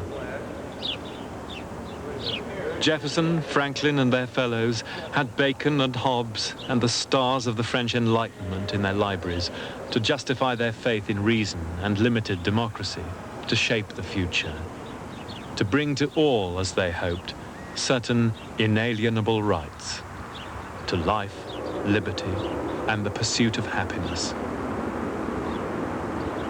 When Jefferson and the revolutionaries of 1776 devised the Great Seal for their new republic, they put on it a motto from the imperial Roman poet Virgil, announcing a new order on earth. You can still see it today on every US dollar bill. But the new order was actually based on older ideas. It was based on the individualism that we've traced back to medieval England. It was based on the scientific ideas of Francis Bacon and his successors, rational, utilitarian, and secular. And those ideas, in the hands of limited democracies, run by the property owners and the movers of money, would become the basis of the phenomenal success of the Western powers. For power lay in the control of knowledge. It was a harbinger of the future.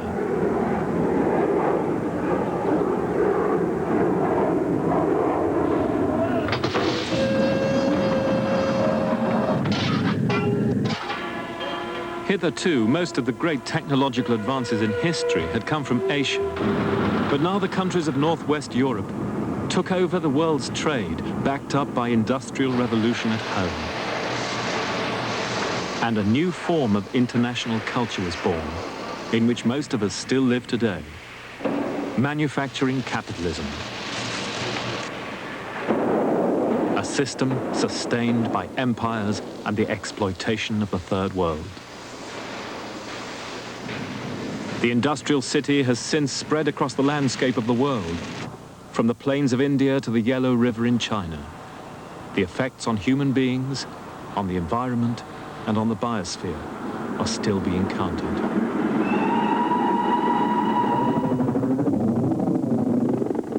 And now, in the 1990s, where does Western history stand?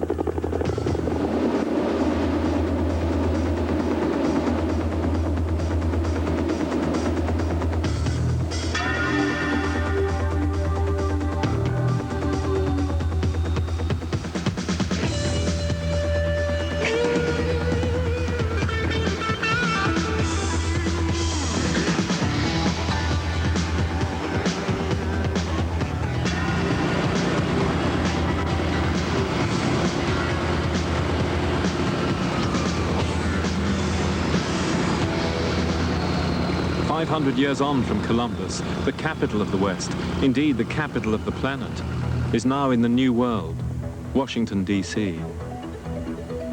The USA is the heir to the Western barbarians of the Dark Ages, sharing their language, culture, and religion.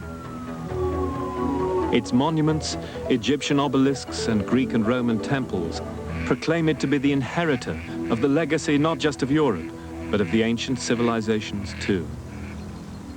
And as Washington celebrated victory in the Gulf War, never in history had so much power resided in the hands of one nation. The ideals of this new order are noble ones. The Lincoln Memorial was inspired by the Parthenon in Athens. It commemorates one who, through a brutal civil war, held on to the ideals of the European Enlightenment, the French and American revolutions, the belief that all are born equal, with equal rights to freedom and happiness. The first state in history to offer the hope of a genuine multiracial society.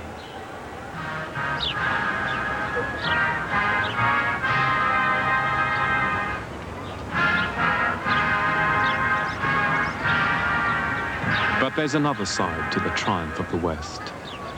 For the 20th century has seen warfare on an unparalleled scale, fought by Western powers right across the world, from Verdun to Vietnam.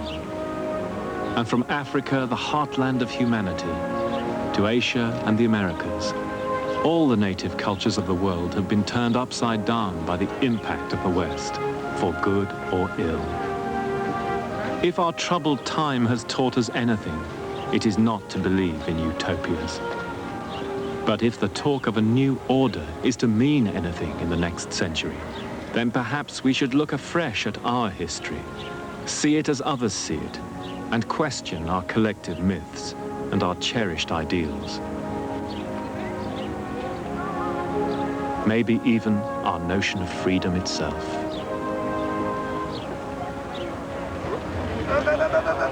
There we go. Well, yeah, but they still have it. Want to put the helmet on?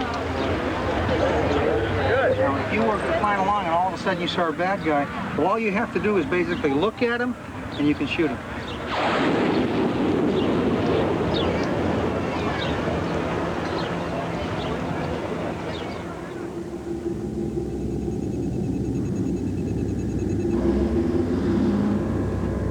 In our time, the astonishing growth of technology and communications has seen the global village arrive. As a world ideology, our own liberal democratic capitalism would seem to have no rival. And yet, throughout the countries of the rich West, there's a growing and profound disquiet. A feeling that the Western way of life itself is no longer supportable morally or practically because of pollution, environmental destruction, and the continuing exploitation of the mass of humanity. If that disquiet is justified, which surely it is, then the great question for the next generation is simple. Are the values of the West alone enough to guarantee the continuing health of the planet? Those values, as we've seen, are writ large in our history. Individualistic, competitive, acquisitive, always pushing outwards, never happy in an empty room, as Pascal said. And yet it's the bearers of that vision of life, the rulers of the West, who hold in their hands the future of the planet. It feels at this moment as if the West, at the very moment of its triumph, has reached that point which comes to all civilizations, when, if they're not to decline, they must transform themselves by learning from others.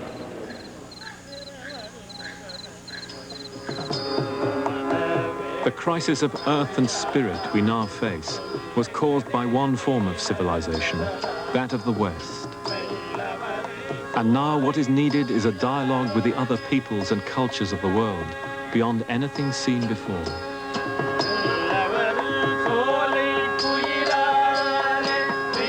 It was India which taught long ago that the lust for possession will destroy us, and that life is sacred, all life, not just humanity.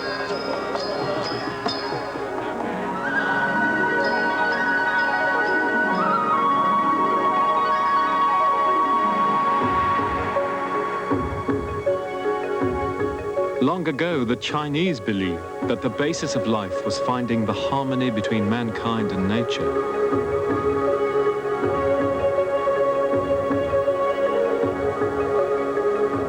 That we must balance the needs of the individual and of society. that the individual must accept limits on space and desire in a world with finite resources.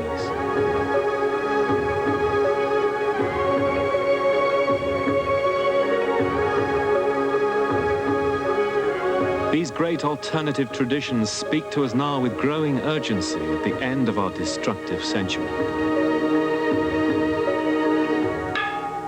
And they speak on behalf of the vast majority of the people of the planet. Their insights as valuable to life now as the rainforests, for these are the rainforests of the spirit.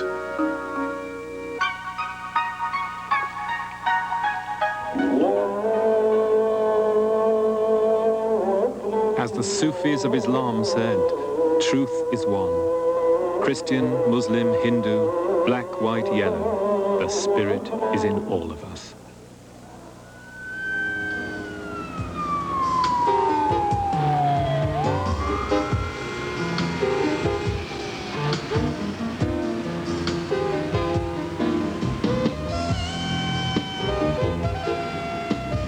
The goal of civilization, said the greatest of all historians, the Arab Ibn Khaldun, is settled life and the achievement of luxury.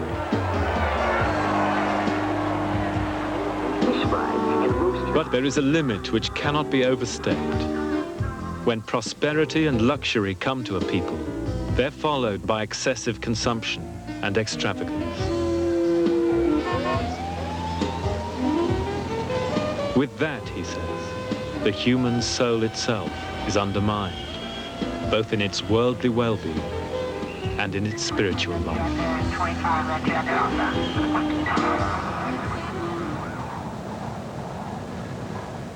There's one last journey in this search for the origins of civilization.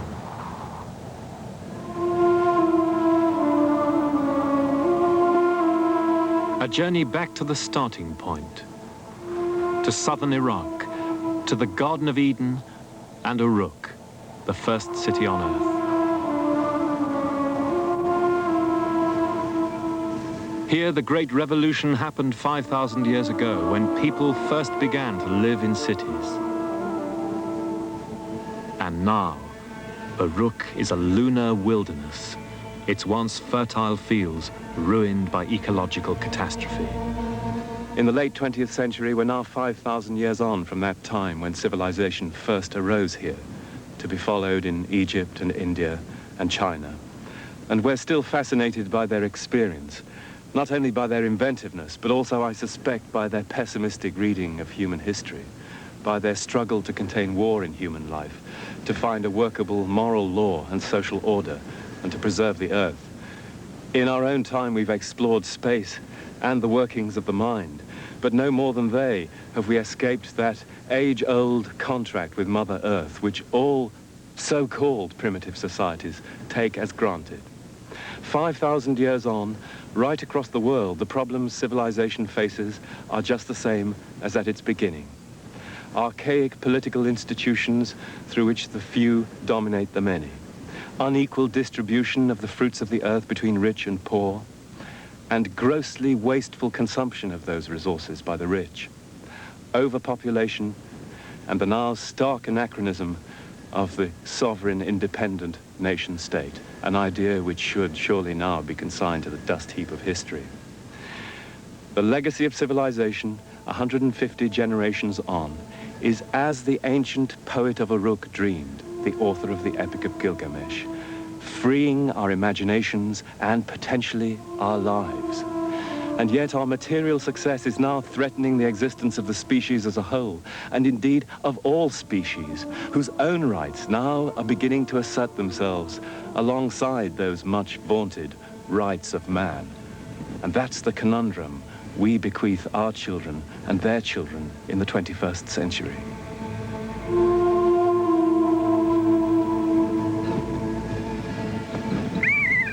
The ancient Sumerians, the creators of the first civilization, told a myth about its origins. It was, they said, a devil's bargain. It offered the noblest ideals of humanity, but it also brought violence, greed, and destruction. All this is civilization. the Sumerian god of wisdom told humanity. And if you wish its benefits, you must take all its qualities. And once taken, you cannot give them back. It is for you to use them with restraint and with wisdom.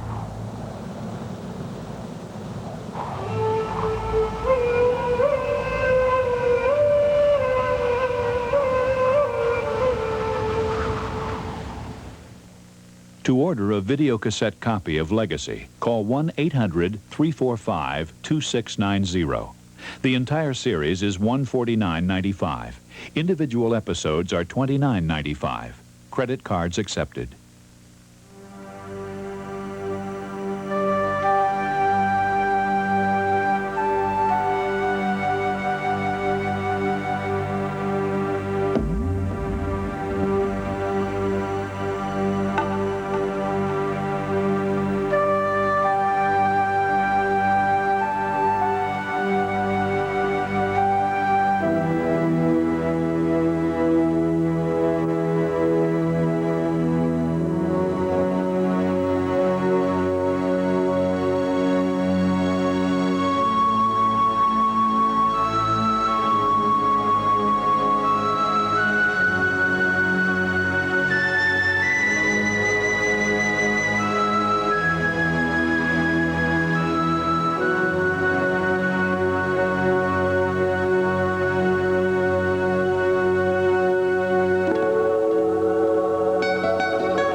Legacy is made possible by the Corporation for Public Broadcasting and by the financial support of viewers like you.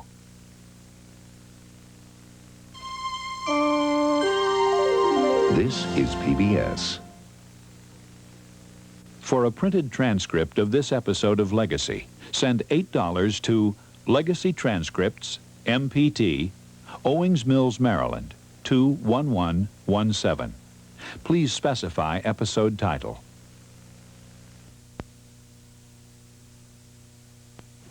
Dance to music by the Unicorns, enjoy a buffet dinner, and celebrate an early St. Patrick's Day at KCSM's 5th annual No Booze Ball. The ball will be held at the Holiday Inn in Foster City on Saturday, March 14th at 8 p.m. and will feature a silent auction, door prizes, and raffle prizes such as a color TV, Sail the Bay gourmet lunch, and money hat. Or how about a train trip on the Virginia City? For No Booze Ball information, call 348-6603. You'll have a ball while benefiting KCSM and the Women's Recovery Association.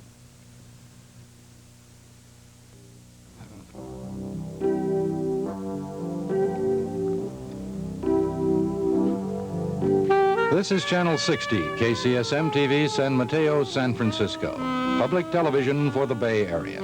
Owned by the San Mateo County Community College District and operated by the College of San Mateo. Studios and offices are located on the campus at 1700 West Hillsdale Boulevard, San Mateo 94402. Our business hours are 8 a.m. to 4:30 p.m. Monday through Friday, or call 415-574-6586. Our transmitter is located atop Mount San Bruno and operates on UHF Channel 60 by authority of the Federal Communications Commission, Washington, D.C. KCSM-TV is a member of the Public Broadcasting Service. We now leave the air, concluding today's broadcast schedule.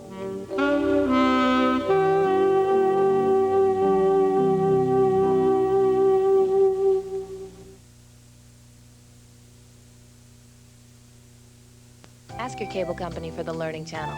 It's just good thinking.